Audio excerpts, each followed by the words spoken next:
പരിസ്ഥിതി സംരക്ഷണം, കാർഷിക മേഖല, ഡിജിറ്റൽ വിപണി, മാറിവരുന്ന കേരള രാഷ്ട്രീയം തുടങ്ങിയ വ്യത്യസ്ത വിഷയങ്ങൾ അധിഷ്ഠിതമായ ചർച്ചകളും സംവാദവേദികളുമാണ് ജെയിൻ യൂണിവേഴ്സിറ്റി ഫ്യൂച്ചർ സമ്മിറ്റിന്റെ ഇന്നത്തെ പ്രത്യേകത.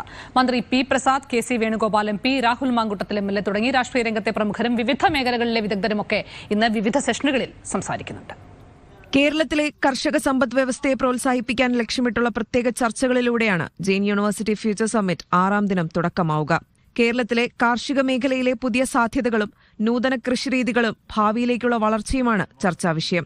കൂടാതെ സമകാലിക ജനാധിപത്യ സംവിധാനം, സാമ്പത്തിക സാമൂഹിക വളർച്ചയിലേക്കുള്ള അവയുടെ സ്വാധീനം, യുവജനങ്ങളിൽ വർദ്ധിച്ചുവരുന്ന രാഷ്ട്രീയത, പോളിസി മേക്കിംഗിൽ പുതുതലമുറയ്ക്കുള്ള പങ്ക് തുടങ്ങിയ വിഷയങ്ങളും ഇന്ന് ചർച്ചയാകും. കൃഷിമന്ത്രി P Prasad, K C Venugopal M P, M L A Rahul Mankoottathil, RSP സംസ്ഥാന സെക്രട്ടറി ഷിബു ബേബി ജോൺ തുടങ്ങി രാഷ്ട്രീയ രംഗത്തെ പ്രമുഖരും, ദയാഭായ്, ഡോക്ടർ മേരി ജോർജ് അടക്കമുള്ള സാമൂഹിക പ്രവർത്തകരും വിവിധ മേഖലകളിലെ വിദഗ്ധരും ഇന്ന് വിവിധ സെഷനുകളിൽ സംസാരിക്കും.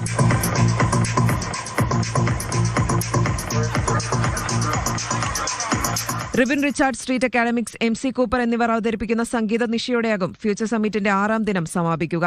സ്റ്റുഡന്റ് പിന്നാലെ robo show, flea market, pet corner തുടങ്ങിയ വിനോദങ്ങളും സന്ദർശകർക്കായി ഒരുക്കിയിട്ടുണ്ട്. സ്കൂൾ വിദ്യാർത്ഥികൾക്ക് പ്രവേശനം സൗജന്യമാണ്. പൊതുജനങ്ങൾക്ക് 50 രൂപയാണ് ടിക്കറ്റ് നിരക്ക്. ഫെബ്രുവരി 1 വരെയാണ് ജെയിൻ യൂണിവേഴ്സിറ്റി നടത്തുന്ന future summit. Asianet news, Kochi.